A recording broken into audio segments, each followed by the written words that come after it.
crimes are message crimes.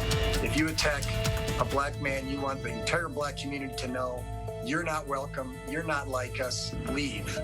I saw somebody on Facebook said, oh, all of a sudden there's hate crimes against Asians. I mean, it's been happening forever. And in order for us to stop history from repeating itself, at some point we have to confront it.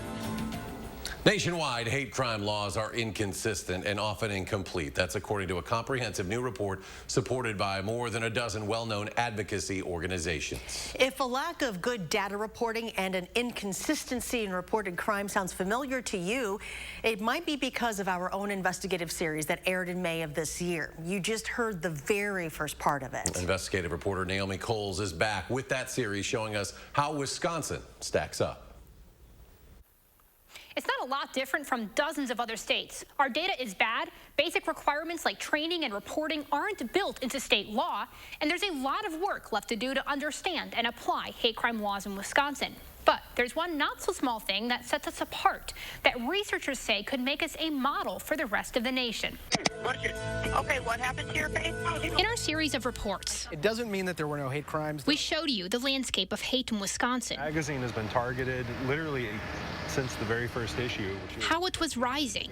He's been harassing me for so long. And the flaws that remain in understanding it. It wasn't fair that they didn't have a good understanding on what happened with the situation. While that reporting played out here, national researchers were putting together a picture of the mosaic of hate crime laws across the country. One of the report's major findings is simply the fact that hate crime laws vary so much from one state to the next. We talked to the lead researcher. No two states have the same hate crime law. Wisconsin ranked somewhere in the middle for its hate crime laws, still not protecting people based on gender or gender identity, and still no legal requirements for police reporting or training.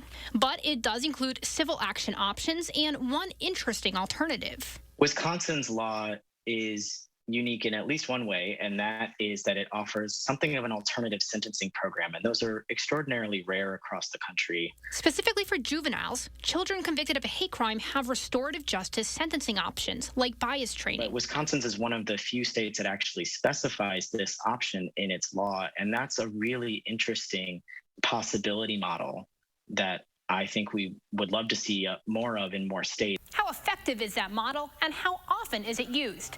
That's something I'll be checking into in the days to come. In the studio for News 3 Investigates, I'm Naomi Coles. Now, if you hadn't had the chance to review that 5-part investigative series, it's easy to find. Just head to channel3000.com, scroll down to the State of Hate segment on our front page.